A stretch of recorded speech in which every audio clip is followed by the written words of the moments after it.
The Equitable Life Assurance Society presents This Is Your FBI.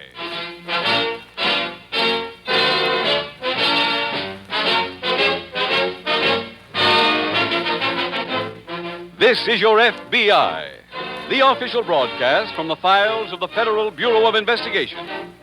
Presented transcribed as a public service by the Equitable Life Assurance Society of the United States and the Equitable Society's representative in your community.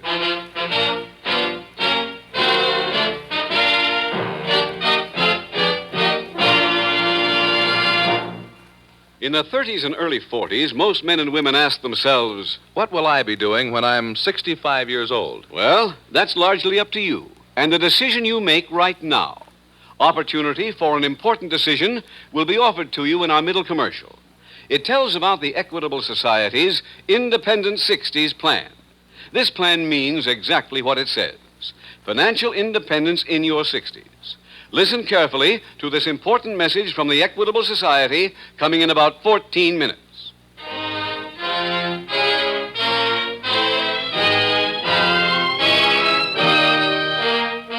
Tonight, the subject of our FBI file, murder. Its title, The Tribal Shakedown.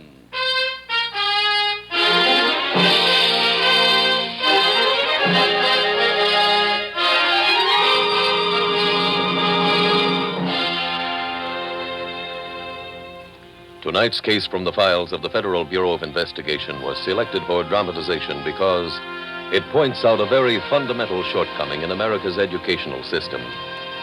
Despite the fact that our country spends vast sums of money on schools and teachers, millions of our people must be classified as uneducated, half-educated, or badly educated. Among the ranks of the uneducated and the half-educated, as you will see in tonight's file, criminals find some of their ideal victims, people who are an easy mark for this or that racket. From the ranks of the badly educated are recruited the criminals themselves. For we must realize that education is more than mere book learning. Any education worthy of the name must include intelligent instruction in the ideals of good citizenship. It must teach us respect for the law and moral integrity in dealing with our fellow men. Remember, education is everybody's business, your business. Play a more active part in the drive for better education in your community. Join the Parent Teachers Association. By doing your share to improve education standards in your district, you are making a real contribution in the never-ending war against crime.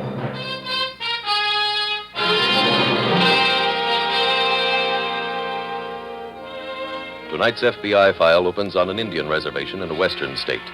It is early morning as a young man enters the general store.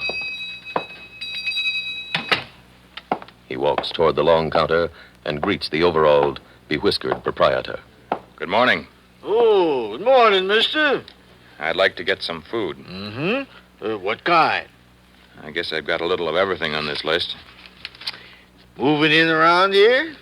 Only for a week or so. Well, I guess we can still have us a little chivalry to kind of make you welcome.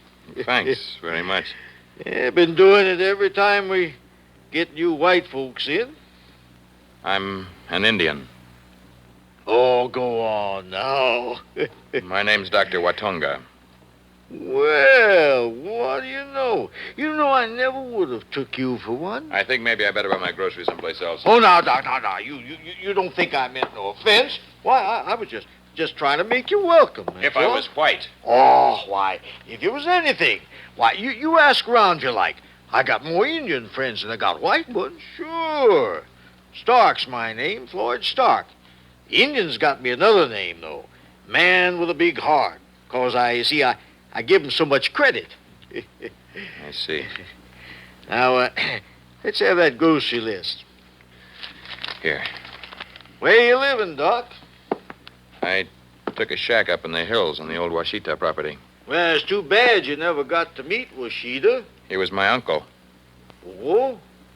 Oh, well, I guess you know about his accident last week, hmm? I came out for the funeral. First suicide we had in the county in years. Mr. Stark, you know a man named John Latimer? Mm-hmm. Why? My uncle mentioned his name in a couple of letters. Oh. He didn't like Latimer. Oh, I don't guess many do. You see, most folks are jealous of him. You know, the way they are when anybody strikes it good. Tell me, Doc, you got more shopping to do in town? Yes, quite a bit. Well, leave your list if you like. Time you get back, why, things will be ready. Thanks. It will save me some time.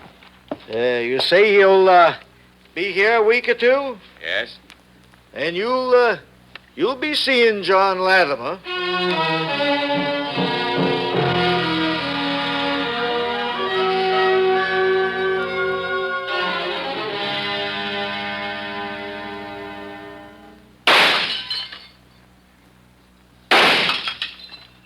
Well, nice shooting, John. Huh? Oh, hi, Floyd.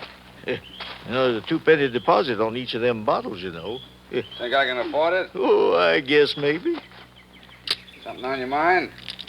Yeah. Young fella come in the store this morning. Washita's nephew, he come out for the funeral. You know what he told me?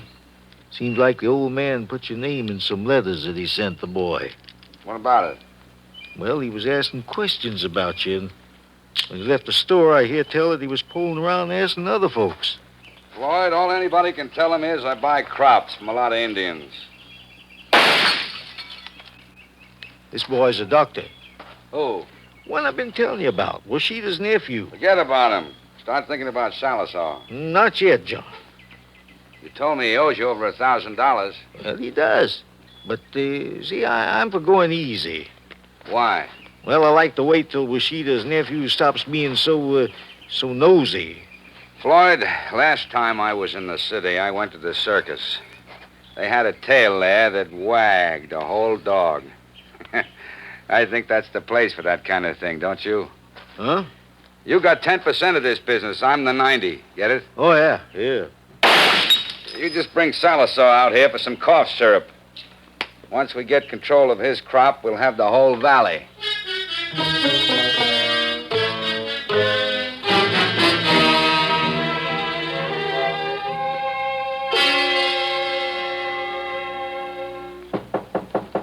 Come in. Pardon me, I was looking for the district nurse, but I'm Miss Craig. Oh. I guess I expected somebody in a white uniform. Can I help you? I'm Dr. Watonga. Oh, hello. I've heard about you. Are you going to practice here? No, I'm in research. Indian life expectancy. Oh? Miss Craig, would it be much trouble to give me a typhoid shot? Well, not at all. Let's go in the other room. Been here long? 2 years? Like it? Very much. Well, thank you.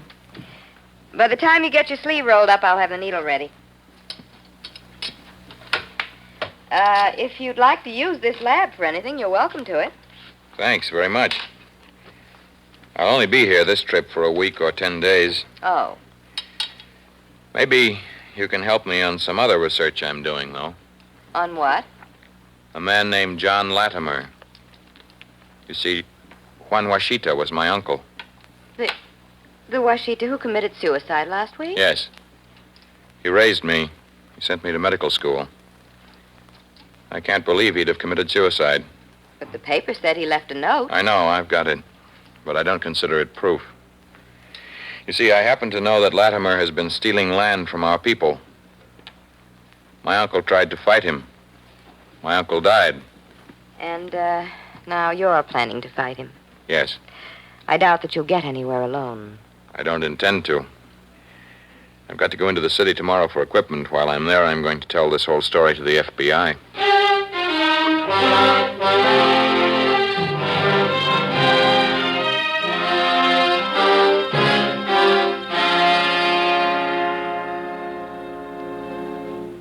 Mr. Taylor? Yes, that's right. I'm Dr. Watonga. You made a speech to our graduation class 2 years ago and said people should come to the police if they know about any crime. Shawnee Medical School, that was. Oh, yes, I remember. I know the FBI takes care of crime on the reservation, so I came to see you. Have a seat, Doctor, won't you? Thank you. Now, go on, please. A man named John Latimer is stealing our land from us. On the reservation? Yes. Well, Doctor, that's impossible. Nobody can transfer title to either tribal or allotted property. Let me tell you how Mr. Latimer works. Please do. Most farms on the reservation are small. One bad year and the farmers are in trouble financially. I see. About 5 years ago, a man named Floyd Stark bought the general store and extended easy credit to the people. They'd never known anything like that, and pretty soon a lot of them owed more than they could pay, no matter how big the crop was. Then Stark demanded payment. None of them had any money, but he told them where they could borrow it. Where was that? From a man who moved into the reservation about the same time Stark did. That's this man named John Latimer. Latimer lent them the money all right, but in return they had to sign a contract with him agreeing to let him buy their entire crops at any price he set. And they've been living up to the contract? Yes. One of the men he lent money to was an uncle of mine named Juan Washita. Last month, my uncle went to Latimer and told him that unless he paid a fair price this year, my uncle was going to organize the other farmers, and they'd all refuse to give Latimer anything. What was his answer to your uncle? Last week, my uncle was found dead. There was a gun in his hand and a suicide note on the table. Did he give any reason? Yes. The note said he was killing himself because he had advised his people to go back on their word, and that Mr. Latimer was a true friend of the Indians, and how my uncle felt he couldn't face the others anymore. Sounds like your uncle was rather a moral man. Yes, he was, but the thing I don't understand is I got a letter this morning that he wrote to me the same day he died. Now, didn't you say that was last week? Yes, he sent the letter to the hospital where I was working back east. No, I see. The letter is full of my uncle's future plans for fighting Latimer, and it doesn't sound like a man about to commit suicide. Here's the suicide note. Thanks. And this is the letter. Look them over. Yes, I will, Doctor. My uncle was only one man, Mr. Taylor, and he's beyond help now, but the other farmers are still slaves of Latimer. Can't anything be done for them? Well, Doctor, I'll talk to my agent in charge. He'll put somebody on it. Would that be you? Maybe. Tell me, are you living on the reservation? Yes. I've just returned. All right. Call me late this afternoon, Doctor. By that time, I'll have some word.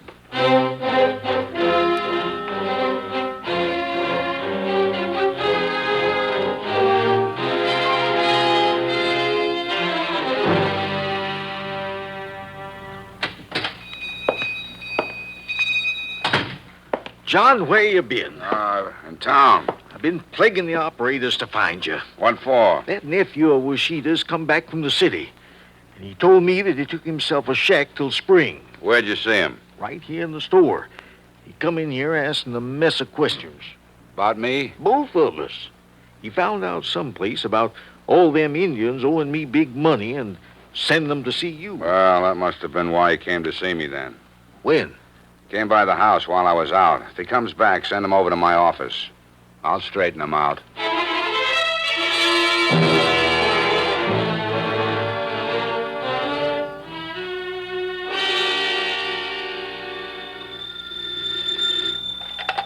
Special Agent Taylor. Dr. Watonga, Mr. Taylor. Oh, yes, Doctor, I've got some news for you. Will you be able to investigate Latimer? Well, not only him, but also your uncle's death. There's a chance he didn't commit suicide. What did you find? Well, I sent the suicide note and that letter he wrote you to our lab. The note is a forgery. And he was murdered. Maybe. In any event, it's enough to warrant having an autopsy performed. Mr. Taylor, Latimer's behind my uncle's death. I'm sure of that. Well, he's the number one suspect off of what you've told me. This doesn't sound like the work of an amateur. He isn't. Well, Washington reported they have no criminal record for anyone with that name. Of course, if we had his prints, we could pursue Would it that. help if I got them? Oh, can you? I'll try. Mr. Taylor, I've come across something else since I got back out here. Oh, what? Latimer had to get a few of the farmers drunk before they'd sign the contracts. Can you get any of them to sign a statement? No, they won't talk about it. Since my uncle died, they're afraid of Latimer, but we may be able to prove it without them. No? How? It seems the liquor he gave them came out of a bottle marked cough syrup. One of the farmers gave me one he got at that time. Well, that's not worth too much, I'm afraid. There were a few drops left in the bottle. Could you have them analyzed at your laboratory? They might turn out to be whiskey. Well, even if they do, Latimer will deny giving it to him. That's so. Now, you bring the bottle in. We'll do the analysis anyway. I'll get you a report on it as soon as I can and be out to the reservation myself first thing in the morning.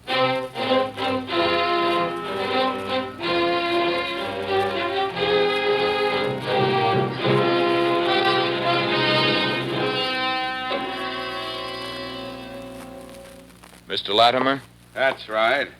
I'm Dr. Watonga. Yes, Doctor, I understand you called at my house today. I did. Sorry I wasn't in. I wanted to get hold of you before this. Tell you how bad I felt about your uncle. It was quite a shock. Must have been. I got another one today. You remember the suicide note my uncle left? Very well. I got word a little while ago that he didn't write it. The note was a forgery. That's hard to believe. Mr. Latimer, I wondered if you could help me How? find the person who did write it. Why, I'd like to, but where would you start looking? I thought you might know if my uncle had any enemies. No, I never heard anybody say a bad word about him. I went through his papers today. I came across a picture of my uncle and another man. I can't find anybody who can identify this person. I brought it with me. Afraid I can't tell you who he is either. Anything else I can do? Well, I'm not your doctor, so this is not medical advice, but if I were you, I'd be careful about the cough syrup I used. I don't understand. You distributed a few bottles to some of the farmers around here. I had what was left of one analyzed. Oh, It's illegal to bring whiskey onto the reservation. I buy that syrup at a drugstore in town, Doctor, and I don't like your saying I did anything illegal. I didn't. There's nothing in the law about strong medicine. You seem to know the law quite well. I have to. I draw my own You contract. do your own shooting, too? Get out! And don't come back. I won't, Mr. Latimer. Not till I can prove you killed my uncle.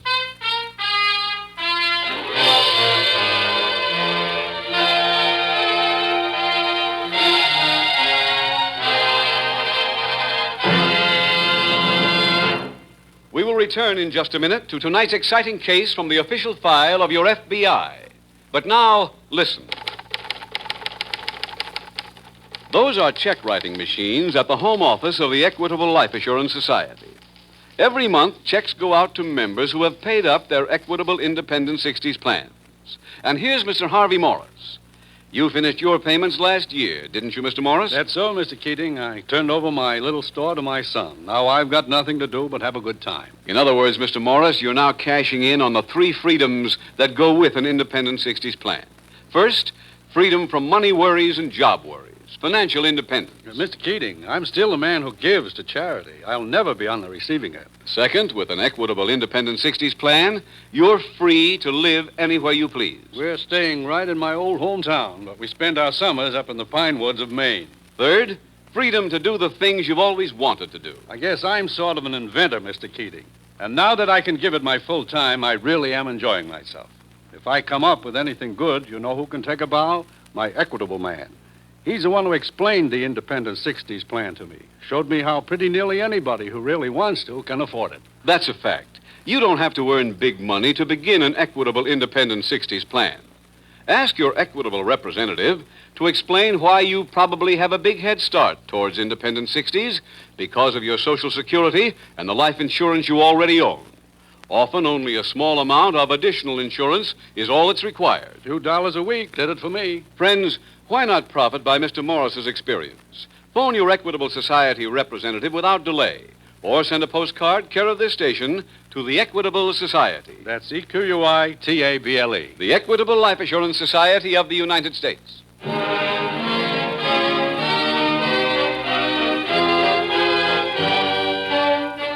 And now back to the FBI file, the Tribal Shakedown.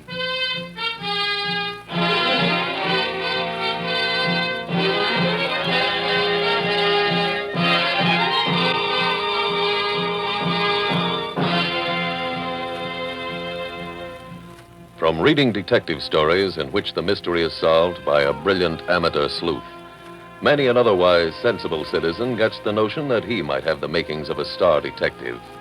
This is a dangerous delusion, as tonight's case from the official FBI files definitely proves. Crime detection is a job for the experts, for experienced professionals backed by modern criminological laboratories. If you ever have reason to suspect that a crime has been committed, or is about to be committed, don't take chances. Call in your local law enforcement officials immediately. If this series of broadcasts were to accomplish nothing more than emphasize to all listeners not to run unnecessary risks in dealing with criminals. Your FBI would feel it has made a most important contribution toward decreasing crime in this country.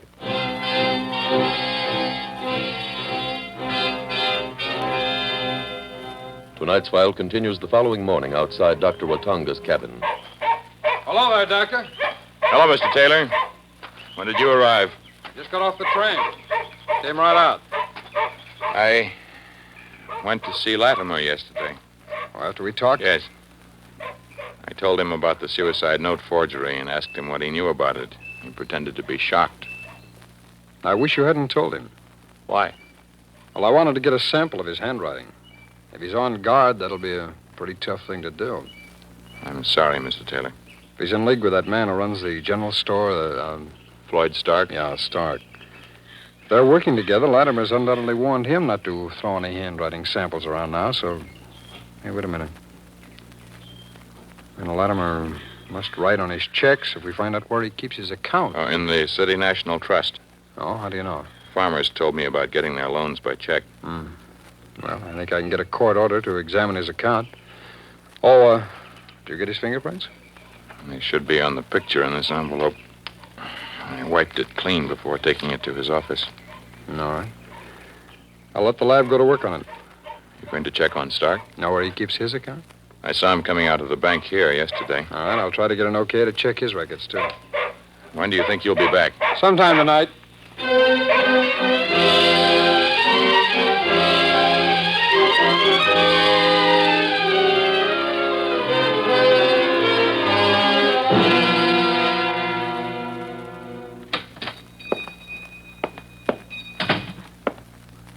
Morning, Floyd. Morning. Those apples just come in. Yep. They look good. Yeah, help yourself, John. Yeah.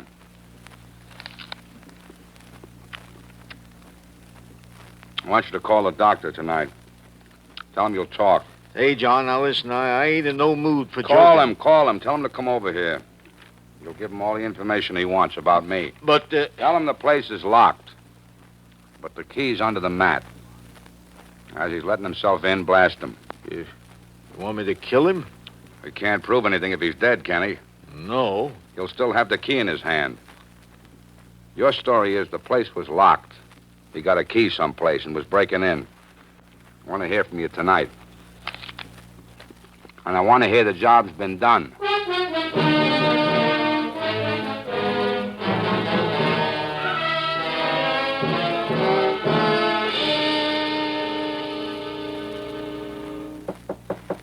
Come in.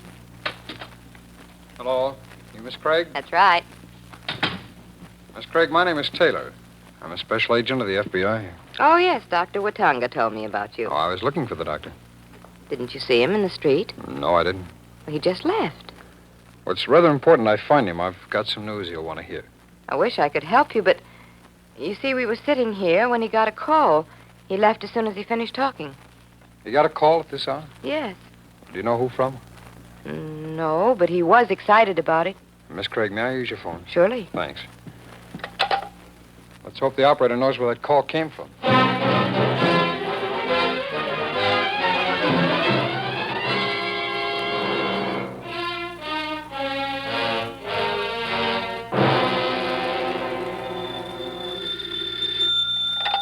Hello? That you, John? Yeah, Floyd. I did it. He dead? Sure is. Good. Here, come in that door and I'll let go. That's fine, Floyd. Now just call the sheriff's office, tell them what happened, and as soon as I Hey, can John, listen, it'd make me feel a heap better if you'd come by. come by the store. Yeah, I'd like you to be a witness. You don't need any witnesses. Now, John, listen, I'm kind of shaky, and it'd be better for you to say that you was passing when it happened. All right, I'll be right there.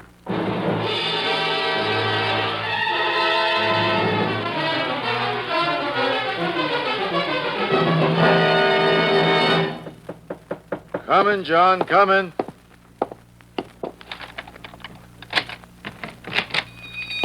Come on in. Don't lock it.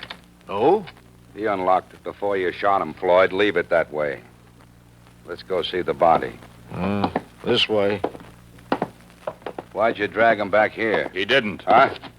You did mean my body, didn't you, Mr. Latimer? What is this? John, it ain't my fault. He's telling the truth. He was all set to kill me when I let myself in that front door, but a friend of mine learned that Mr. Stark was your partner. That's a lie. My friend found me just before I arrived here at the store. He told me this might be a trap. Yeah, and he came in the back way, surprised me, and took the gun. Then I persuaded him to tell me about my uncle's murder. And then you had him call me and brought me into the trap. That's right. Well, this gun says it won't work. Doctor, I'd like you to do some writing. Such as? Put down that you killed yourself after shooting Stark, and that you shot him because he admitted murdering your uncle. Sorry, Mr. Latimer. Start writing. Hold it, Latimer. Right. Okay, Carl, I've got his gun. Who are you? That friend I told you about. I'm also a special agent of the FBI, Latimer. You and Stark here are both under arrest.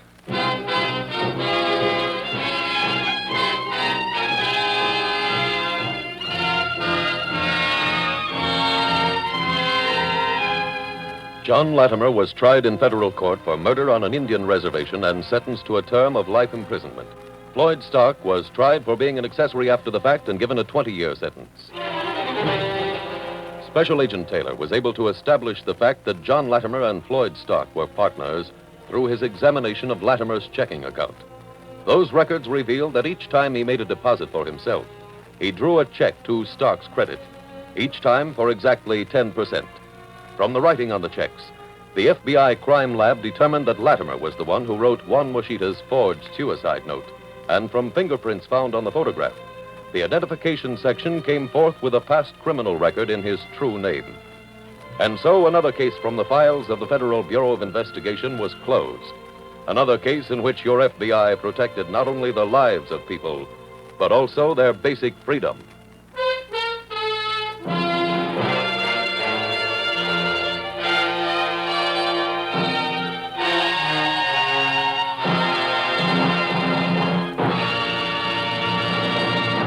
Now, two final questions on the cost of the Equitable Society's Independent 60s plan.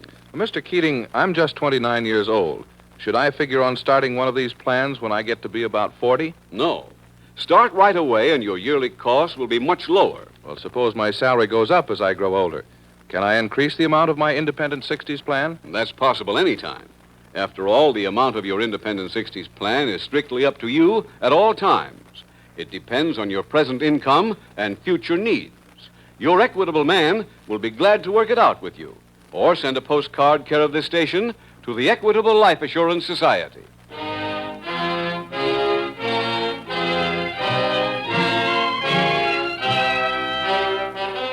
Next week, we will dramatize another case from the files of the Federal Bureau of Investigation. Its subject, hijacking. Its title, The Roaring Twenties. The incidents used in tonight's Equitable Life Assurance Society's broadcast are adapted from the files of the Federal Bureau of Investigation. However, all names used are fictitious, and any similarity thereof to the names of places or persons, living or dead, is accidental. Tonight, the music was composed and conducted by Frederick Steiner. The author was Jerry D. Lewis. Your narrator was William Woodson, and Special Agent Taylor was played by Stacy Harris. Others in the cast were Kenneth Ross, Lamont Johnson, Alice Reinhardt, and Victor Rodman. This Is Your FBI is a Jerry Devine production. This is Larry Keating speaking for the Equitable Life Assurance Society of the United States and the Equitable Society's representative in your community, and inviting you to tune in again next week at this same time when the Equitable Life Assurance Society will bring you another thrilling transcribed story from the files of the Federal Bureau of Investigation. The Roaring Twenties on This Is Your FBI. Stay tuned for A Life in Your Hands, starring Lee Bowman, when it comes your way next over most of these same stations. America is sold on ABC, the American Broadcasting Company.